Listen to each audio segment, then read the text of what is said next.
Welcome back to another chapter of the fictional novel Wrecked. Chapter 5 entitled Noah's Ark, which will start in just a moment. This is an author's reading. The difference between an author's reading and an audio book is simply that with an author's reading, it's just raw and as it's read. With an audio book, we spend more time on the editing, the audio values and levels, and a bit more in the post-production editing as well. There will be an audiobook version of the novel coming, but for now, we're going to continue on without further ado to Chapter 5 with an author's reading of Noah's Ark. Matt walks through the large mahogany doors of the mayor's office.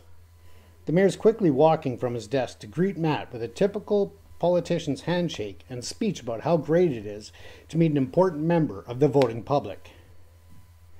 Save the bullshit, Mayor. We both know that you're only taking this meeting on account of my father's ongoing support of your campaign. I mean, look at the shithole you've allowed our city to become. It's a breeding ground of criminality and violence since you've been in office. It's no secret that the only reason you get the financial backing of Pedersen Industries is that you kiss my dad's ass harder than Charlie Sheen going down on a two-bit hooker. That and the fact that you keep council off his back when they're testing new tech, which no other city would allow without due process. The mayor looks shocked at the straightforward and abrasive approach of Matt. He responds to Matt with a slight chuckle. At least your dad pretends to have some respect for my office, especially when he's looking to have a project expedited. Look, you say that as though the approvals I'm seeking to gain are not going to benefit you more than anyone. I want the sale of the old rec center to go through by the end of next week. I've spent considerable resources to get the renovation plans completed in record time. I had to cash in some favors to get the contractors all on board right away. And by funding the restoration and reopening the center, it's going to help kids and families to avoid what Kathy and I have been recently going through due to your office letting the area become a fucking cesspool. By giving free job training to anyone needing it to develop new skills, kids a safe place to gather and play, you know it's a huge political benefit to you when my family pays every penny being poured into improving community safety. The mayor just looks at Matt with a knowing expression that what Matt says is true to the very core. Look, Mayor, you can either make this happen and look like a hero focused on rebuilding our city for the future, or I can ensure the only election you win will be for the prisoner rep at Sussex. Matt has the mayor red-faced and very angry. He looks like he's about to explode. His voice raised and indignant, the mayor responds to Matt. I don't know what you're meaning by this, but this is no fucking way to speak to me. Take your threats and shove them up your ass. You don't know who you're dealing with. You may be some big hero across the water in Washington, but here you're just some corporate executive's rich entitled son. Don't try overplaying your hand that you think you have, because I assure you that I will bring a hellstorm down on you like none you've ever seen. Now, if you have nothing else to say, get the fuck out of my office. Matt calmly looks at the mayor, right in the eyes, and responds, Listen, you corrupt piece of shit. If you don't think that I have the evidence of your payoffs by the Black Knights, allowing them to use the city as a national distribution center to peddle fentanyl and their other poisons, while cutting law enforcement budgets to give them more free movement, you're wrong. If you don't think that I know that you're skimming federal funds that were earmarked for infrastructure upgrades, you are also mistaken. We both know that the Armani suit you're wearing costs more than most of our teachers make in a year, and yet you can afford it on a mayor's salary? I don't know what's the bigger insult to the people you claim to represent. The fact that you're robbing them blind, or the fact that you don't think anyone even knows what you're doing? I'm offering you the opportunity to keep your job and save face. I'll tell you this one last thing though. I'm not looking to be a hero. I'm looking to restore our city to where it can be safe for people to enjoy, and public funds are not being wasted on $1,200 a night prostitutes. All you have to do is stay the fuck out of my way while I clean up this mess, and understand that your money train has just been derailed. If you can't do that, I suggest you get out of the city before you see firsthand how deplorable the current state prison conditions really are. Virginia state prisons are some of the worst in the entire country. With a major overpopulation issue compiled on top of a lack of funding, food is inadequate, water is not clean, and medical treatment for prisoners is behind most third world countries. Violence in the prisons is at record levels, and yet it still has one of the highest state prisoner recidivism rates due to a lack of any real rehabilitation and treatment programming. As Matt exits the mayor's office, he looks back at the mayor with a little grin and gives his parting words. If you really knew why I'm considered a hero in Washington, you would also know that I don't make statements which I'm not more than capable of delivering on. I suggest you get word to the Knights that you're done with them. Tell them that the police may not have convinced them to give up Noah's murderer, but I'm not bound by the same restrictions that they are. Inform them that they best be getting the fuck out of the city. No, make that the country, because now I'm looking for them. And I do, again, suggest you stay out of the way if you know what's best for you. Fuck you, the mayor says, but wondering at the same time if it was wise to poke the bear, who he's getting the feeling is not really going to let him keep his position much longer. Mayor Berkeley calls out to his assistant, Cherie, cancel all of my appointments. Something's come up and I'll be out of the office the rest of the day. Cherie looks into the mayor's office. You have the meeting with Senator Wong this afternoon about the... He cuts her off and yells at her. Just do what you're fucking told, goddammit. She shakes her head and returns to her desk, pulling up the day's calendar. She starts making calls to reschedule meetings.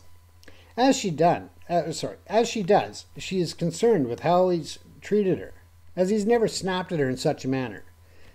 Whatever that visit was about with Matt Patterson, it shook the mayor to his core. Matt sits at the table awaiting his lunch guests to arrive. A young waitress approaches the table, asking him if he wishes a drink while he's waiting. Just a Coke, please. And if my guests arrive, please bring them to the table. I'm just going to go and use the restroom. As Matt stands at the urinal, he's looking at a bee flying around aimlessly, though it has no sight of the open window just inches above where he keeps flying into the wall. Just as clueless as the mayor, Matt whispers to himself with a slight laugh. He washes his hands and returns to the table. As he's about to sit down, a big smile lights up his face. He sees a few friends entering the restaurant that he has not seen in years and is excited to catch up with them over lunch. They had actually attended Noah's funeral service, but it was far from a time to catch up and actually visit with each other.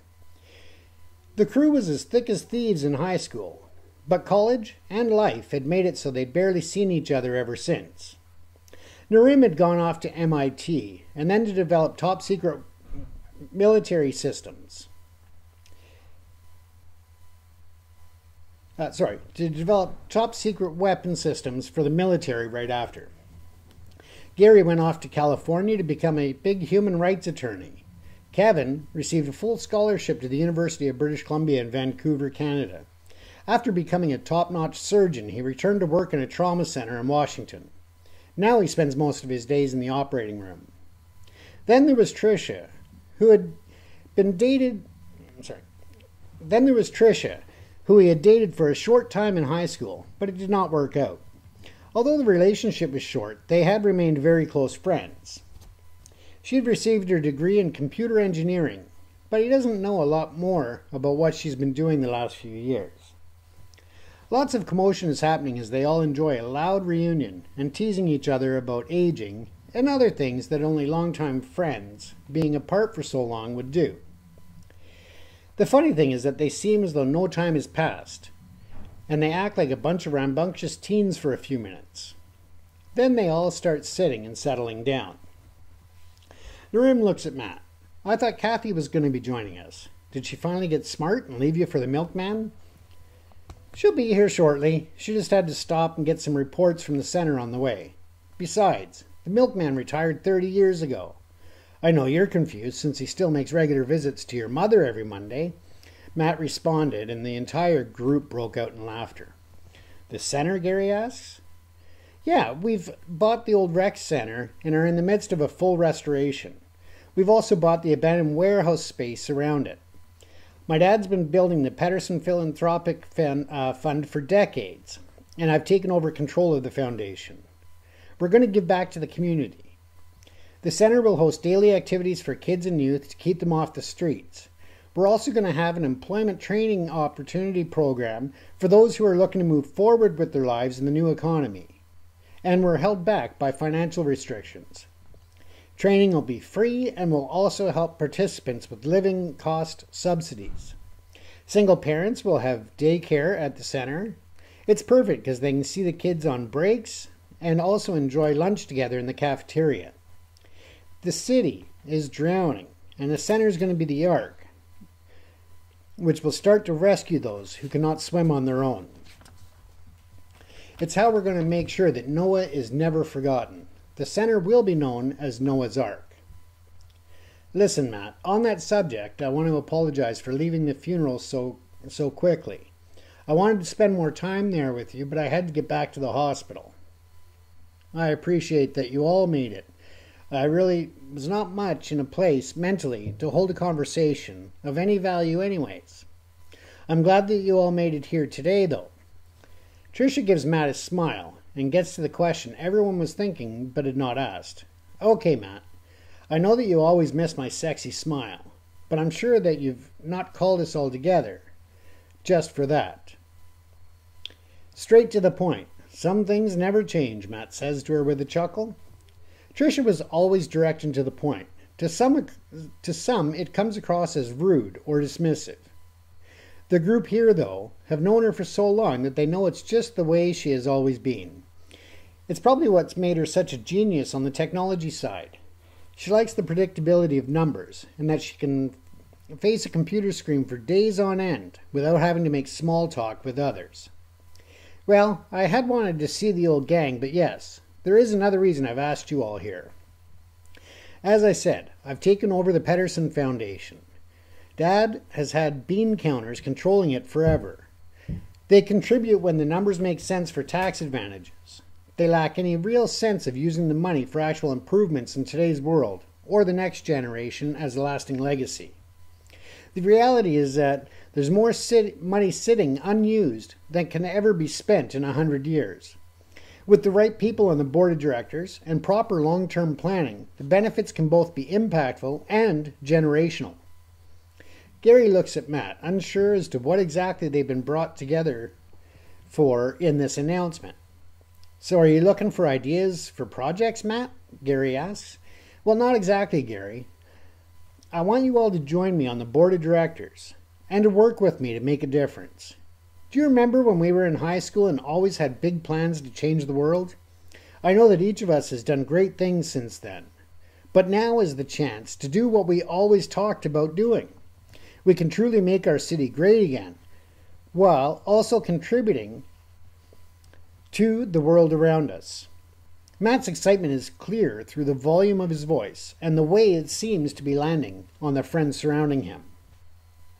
Just in time, babe, Matt says as Kathy arrives and sets a stack of folders down on the table in front of the group. Matt gives Kathy a kiss and holds a chair out for her as she takes place at the table between Matt and Gary. Hello again, everyone. I want to thank you for coming to the funeral. We did not get to speak much given the number of people that showed up, and well, I just hope that you understand. The group takes turns acknowledging your statement, and some uncomfortable pauses, given that they're just not sure how much to say before it goes from warm to depressing. Kathy starts again, though, moving the conversation along. We have here reports on the financial status of the foundation, current expenditures and obligations, and some action reports as to where Matt and I would like to see resources directed. There's a lot more that we can do, and that is where we're looking to you all. One of the first things that we'll be moving forward with is the name of the foundation from the Pedersen Philanthropic Foundation to the Noah Pedersen Memorial Foundation. Noah may no longer be with us, but the impact of his short life will forever be remembered through what we do with this foundation moving forward.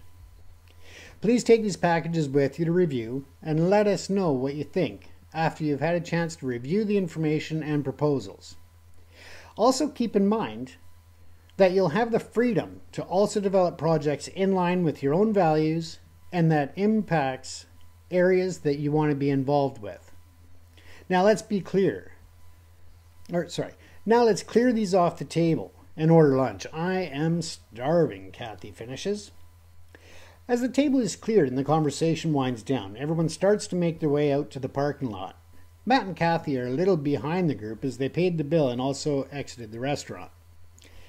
After everyone had gotten back to their vehicles and departed back to their daily lives, Kathy leans over and gives Matt a kiss.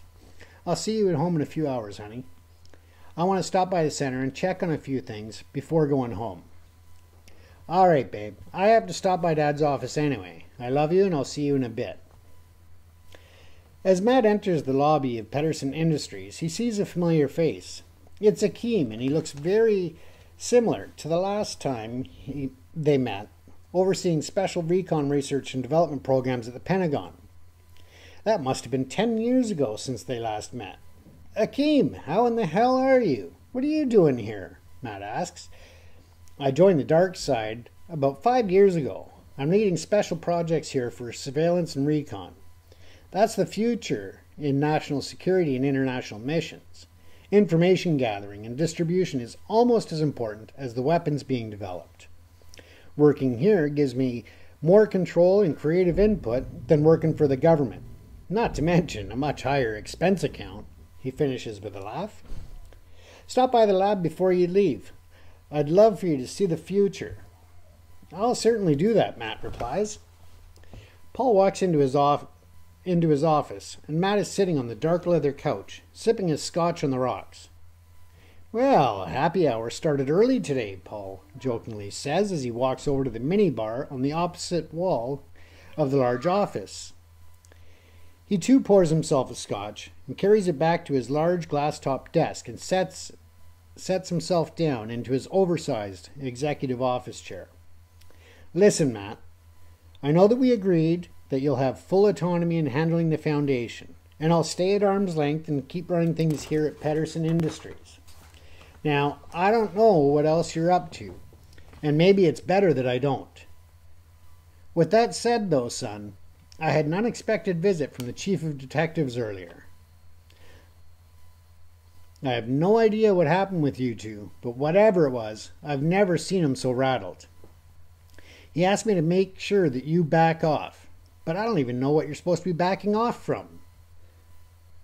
Regardless, I just wanted to make sure that whatever it is that you're...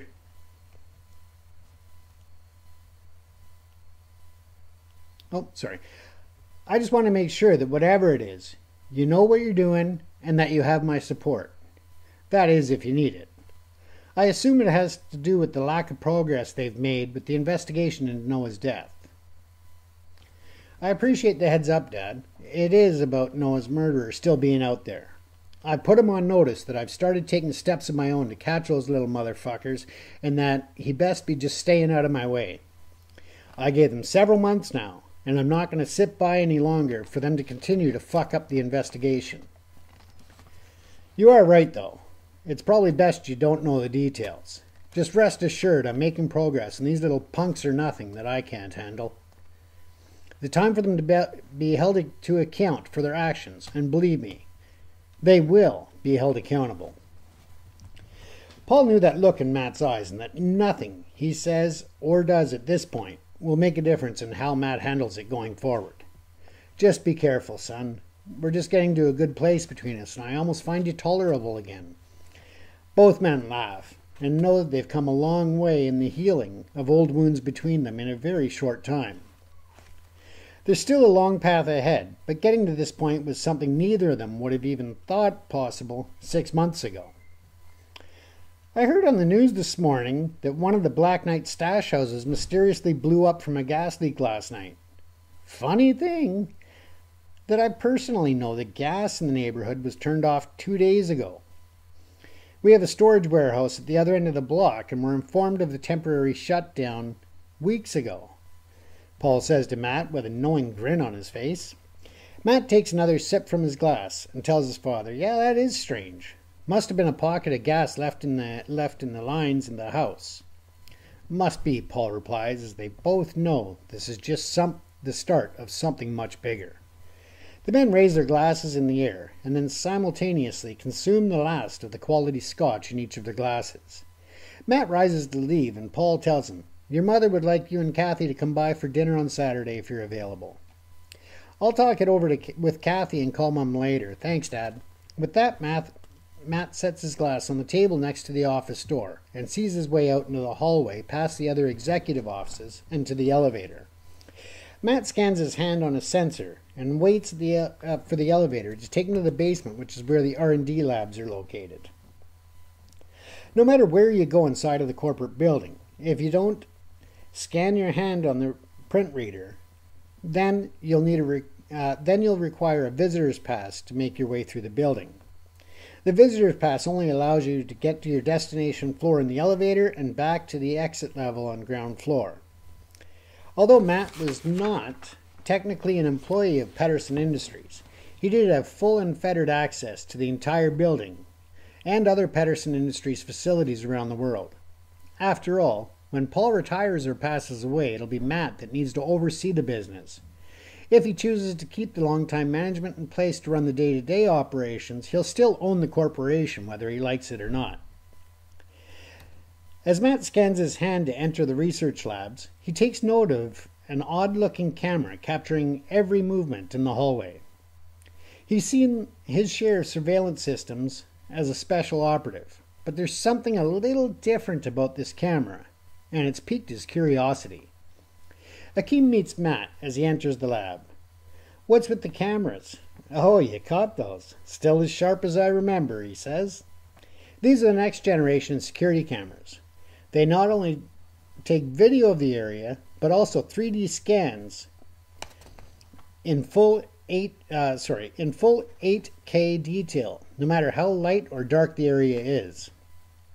If needed, we can not only create a 3D print of any person in the footage, but it also scans body temperature, heart rate, adrenaline levels, and temperature variations of the skin. With this information, not only do we know if you have scars on your body, but from slight temperature variations, we can also identify variations in the skin caused by tattooing. This allows us to get details about you that even the FBI would not find out without getting access to thousands of different databases around the world. Think about it in the simplest form, though. A person entering a store for the purpose of stealing an item, or bank for a robbery, etc., has an elevated heart rate and body temperature. This camera not only alerts security to a potential risk before the person even makes it in the doors, but now think about how this could help secure flights, events, infrastructure facilities, etc. It's going to be a complete game changer. "Have they been given any approvals yet? They seem pretty intrusive for general purpose use," Matt says. Akeem whispers, "They don't even officially exist yet, Matt. But we have them in strategic testing locations all over the country, unofficially." "Well, since they don't exist, they cannot officially be banned from use. And since that's the situation, as I see it, send me 3 dozen of these to this location," Matt says as he hands Akeem a card. "I'm not sure about that, Matt." "Just do it, Akeem. If anyone says anything, tell them we're testing them for the Foundation security. That's still considered official corporate extension and allows us to use non-weapon-based tech as part of the company R&D. "I guess that's accurate. I'll have them sent out this afternoon," Akeem says with a smile.